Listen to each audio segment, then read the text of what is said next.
இளந்தலைவர் ராகுல் காந்தி வருங்கால பாரத பிரதமர் ராகுல் காந்தியை பற்றி தவறாக பேசியுள்ளார்.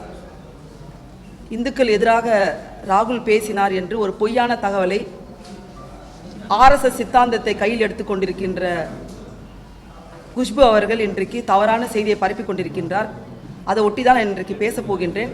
எனக்கு அடுத்ததாக நமது மாண்புமிகு தமிழக காங்கிரஸ் கமிட்டியின் தலைவர் தொடர்ந்து பேசுவார்.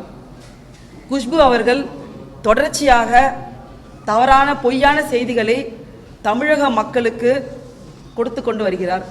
சமீபத்தில் ரொம்ப நாளாகவே அவங்க எங்கே இருக்காங்கன்னே தெரியல.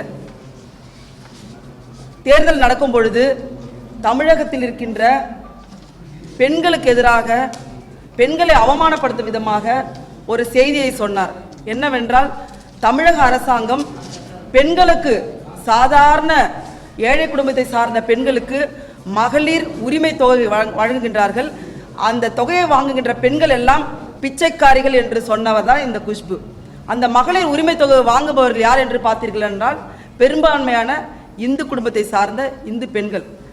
இந்து பெண்களை அவமரியாதையோடு பேசுகின்றவர் தான், அசிங்கமாக இழிவுபடுத்தி பேசுகின்றவர்கள் தான் குஷ்பு அவர்கள்.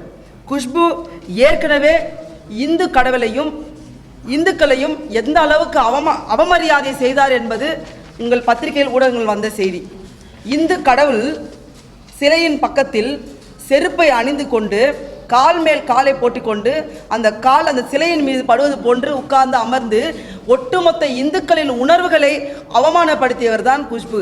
இதற்கு மன்னிப்பு கூட கேட்காமல் அப்போது மிகப்பெரிய அவமானத்தை ஏற்படுத்திய குஷ்பு இன்றைக்கு இந்துக்களை தவறாக பேசினார் ராகுல் காந்தி என்ற ஒரு பொய்யான செய்தியை பரப்பி அந்த கும்பல், ஆர்எஸ்எஸ் கும்பல், விஹெச்பி கும்பல், பஜ்ரங் தங்கள் கும்பல் அவர்களோடு இணைந்து கொண்டு மிக மோசமான தவறான செய்திகளை பரப்பி கொண்டு வருகிறார். அன்றைக்கு நாடாளுமன்றத்தில் இளந்தலைவர் ராகுல் காந்தி பேசும்பொழுது நானும் அங்கு இருந்தேன். தலைவர் சொன்னது ஒன்றே ஒன்றுதான், இந்துக்கள் யாருமே வெறுப்பை பரப்புபவர்கள் கிடையாது, வன்முறை ஏவுபவர்கள் கிடையாது. இந்துக்கள் என்பவர்கள் அன்பை மட்டுமே செலுத்துபவர்கள், இந்து மதம் அதை மட்டுமே போதிக்கின்றது என்று சொன்னார். நான் மக்களிடம், இந்திய தேசத்து மக்களிடம் அன்பை மட்டுமே விதைக்கின்றேன், அன்பு மட்டுமே எனக்கு கிடைக்கின்றது என்று இளந்தலைவர் ராகுல் காந்தி சொன்னார். இந்து கடவுள் மட்டுமல்ல, இஸ்லாமியர் கடவுளாக இருக்கட்டும், கிறிஸ்துவ கடவுளாக இருக்கட்டும், ஜைன கடவுளாக இருக்கட்டும், எந்த கடவுளாக இருந்தாலும் அன்பை மட்டுமே அந்த மதங்கள் போதிக்கின்றது. ஆனால் இன்றைக்கு நாட்டில் நடக்கின்ற சம்பவங்கள் எல்லாம் பார்த்தால் வெறுப்பை மட்டுமே மோடி அவர்கள் விதைத்துக் கொண்டிருக்கின்றார். ஆர்எஸ்எஸ் சித்தாந்தம் வெறுப்பை மட்டுமே மக்கள் உமிழ்ந்து கொண்டிருக்கிறது மக்கள் மீது என்று பேசினார். இதை மட்டுமே பேசாரே தவிர எந்த ஒரு தவறான வார்த்தை இந்துக்களை பற்றி பேசவில்லை. ஏற்கனவே இன்றைக்கு குஷ்பு அவர்கள் எதுக்கு பரிஞ்சு பேசி கொண்டிருக்கின்றார் என்று பார்த்தீர்கள் என்றால், இதே குஷ்பு அவர்கள் இங்கு காங்கிரஸ் பேர் இயக்கத்தில் இருக்கும் பொழுது இந்த ஆர்எஸ்எஸ் இந்துத்துவாவை எந்த அளவுக்கு மிக மோசமாக அர்ச்சனை செய்தார் என்பதை நீங்கள் ட்விட்டரில் சமூக வலைதளங்களில் பார்த்தீங்கன்னா தெரியும். அவ்வளோ மோசமாக பேசியவர் தான் மோடி அவர்களை மோடி என்று அழைக்கக்கூடாது, அவர் ஊழல் மோடி என்று அழைக்க வேண்டும் என்று சொன்னவர் தான் குஷ்பு அவர்கள். இப்பொழுது திருந்தி போய் எப்படி இந்துக்களுக்காக பேசுகிறார் என்று எனக்கு தெரியவில்லை. சமூக வலைதளத்தில் போனீங்கன்னா நிறைய கிடைக்கும். அக்கா குஷ்பு அவர்கள் ஆர்எஸ்எஸ்ஸை பற்றியும் பஜ்ரங் தளத்தை பற்றியும் விஹெச்பியை பற்றியும் அவருடைய வன்முறைகள் எந்த அளவுக்கு ஆர்எஸ்எஸ் சித்தாந்தம் இந்திய நாடு முழுவதும் வன்முறையை கட்டவிழ்த்துவிட்டு இந்து மக்களுக்கு எதிராகவே செயல்படுகிறார்கள் என்பதை பேசினார்.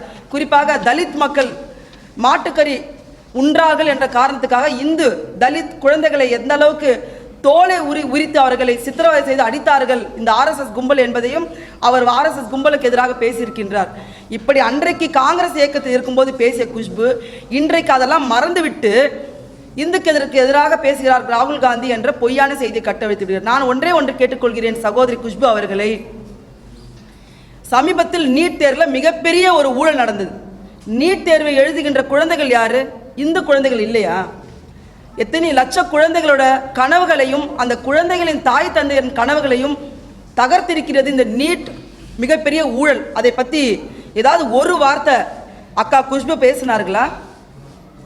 இல்லை உத்தரப்பிரதேசத்தில் போன வாரத்தில் ஒரு சாமியாரை பார்க்க சென்ற இந்துக்கள், இந்து பெண், இந்து ஆண், இந்து குழந்தைகள் போய் அந்த சாமியாரை பார்க்க சென்ற போது ஸ்டாம்பைடு ஆகி 150க்கு மேற்பட்ட உயிர்கள் இழக்கப்பட்டிருக்கிறது. அதை பற்றி குஷ்பு அவர்கள் ஏதாவது ஒரு வார்த்தை பேசினாரா? அவங்களாம் இந்து கிடையாதா? எஸ், மணிப்பூர்ல 2 இந்து பெண்ணை நிர்வாணப்படுத்தி வீதியில் அழைத்து சென்ற இந்த ஆர்எஸ்எஸ் கும்பலை பற்றி ஏதாவது ஒரு வார்த்தை குஷ்பு அவர்கள் பேசினார்களா? இந்தியாவில் இந்துக்களுக்கு எதிராக நடக்கின்ற ஒரு பிரச்சனையை பற்றியோ கவலைப்படாத குஷ்பு அவர்கள் எப்படியாவது தான் ஊடகத்தில் இருக்க வேண்டும். இளந்தலைவர் ராகுல் காந்தி இன்றைக்கு எதிர்க்கட்சி தலைவராக நாடு முழுவதும் பிரபலமாகவும் உலக அரங்கை திரும்பி பார்க்கின்ற ஒரு மாபெரும் தலைவனாக இன்று இருக்கின்றார். அவரை பற்றி பேசினால் நமக்கு ஏதாவது ஊடகத்தில் ஒரு பிரபலம் கிடைக்கும்னு நினச்சி அக்கா குஷ்பு அவர்கள் பேசினால் பேசிக்கொள்ளட்டும். ஆனால் தனக்கென்ற ஒரு கொள்கை, தனக்கென்ற ஒரு சித்தாந்தம் எதுவுமே கிடையாது.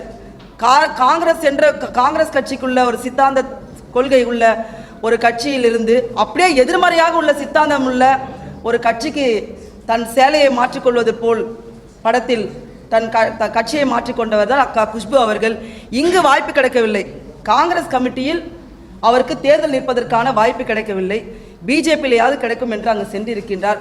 காங்கிரஸில் யாருக்கு வாய்ப்பு கிடைக்கும் என்றால் உழைக்கின்றவர்களுக்கு, சாதாரண குடும்ப பின்னணியிலிருந்து வருகின்றவர்களுக்கு, இந்த இந்திய தேசத்தை நேசிப்பவர்களுக்கு, இந்தியா ஒற்றுமையாகவும் அமைதியாகவும் சுதந்திரமாக செயல்பட வேண்டும் என்ற எண்ணத்தோடு இருக்கின்றவர்களுக்கு கட்டாயமாக வாய்ப்பு கிடைக்கும். குறிப்பாக நான் பல்வேறு ஆண்டுகளாக இந்த பேரியக்கத்தில் பணியாற்றி கொண்டிருக்கின்றேன். சாதாரண குடும்ப பின்னணியிலிருந்து வந்தவள், மிகப்பெரிய அளவில் பொருளாதார எந்த ஒரு முன்னேற்றமும் இல்லாத ஒரு பெண்மணி, நான் மிக மிக பிற்படுத்தப்பட்ட சமூகத்தை சார்ந்தவள். எனக்கு ஒரு வாய்ப்பை இளந்தலைவர் ராகுல் காந்தியும் தமிழ்நாடு காங்கிரஸ் கமிட்டி தலைவரும் வழங்கினார்கள். அதே போன்று இளந்தலைவர் ராகுல் காந்தி நீங்கள் ராஜஸ்தானில் பார்த்தீங்கன்னா ஒரு மலைவாழ் பெண்ணுக்கு வாய்ப்பு கொடுத்திருக்கிறார். 27 வயதான ஒரு மலைவாழ் பெண்ணுக்கும் பொருளாதார ரீதியான எந்த முன்னேற்றமும் கிடையாது, அவர்களுக்கு எந்த வாய்ப்பும் இல்லை. அப்படிப்பட்ட பெண்களுக்கு மட்டுமே வாய்ப்பு கொடுப்பவர் ராகுல் காந்தி அவர்கள். நீங்கள் இது பார்த்தீங்கன்னா கேரளாவில் பார்த்தீங்கன்னா ரம்யா என்ற பெண், அவங்களும் ஒரு மலைவாழ் பெண். சாதாரண அடித்தட்டு மக்களுக்காக சேவை செய்கின்ற எண்ணம் உள்ள, காங்கிரஸ் சித்தாந்தத்தையும் இந்த தேசத்தின் இறையாண்மையையும் ஒருமைப்பாட்டையும் மதசார்பின்மையும் தூக்கி பிடிக்கின்ற பெண்களுக்கு மட்டுமே காங்கிரஸ் பேரியக்கத்தில் வாய்ப்பு கிடைக்கும். வாய்ப்பு கிடைக்காத குஷ்பு அவர்கள் வேறு கட்சியில் போய் அங்கே ஏதாவது வாய்ப்பு கிடைக்குமா என்று பேசிக்கொண்டிருக்கிறார். அவர்களுக்கு பதில் சொல்வது என்பது வீண். இந்த தமிழ்நாட்டில் இருக்கின்ற ஒட்டுமொத்த பெண்களும் தேர்தல் சமயத்தில் குஷ்பு அவர்கள் பெண்களை பிச்சைக்காரி என்று சொன்ன பிறகு ஒட்டுமொத்த பெண்களும் சகோதரி குஷ்பு அவர்களை வெறுக்கின்றார்கள்.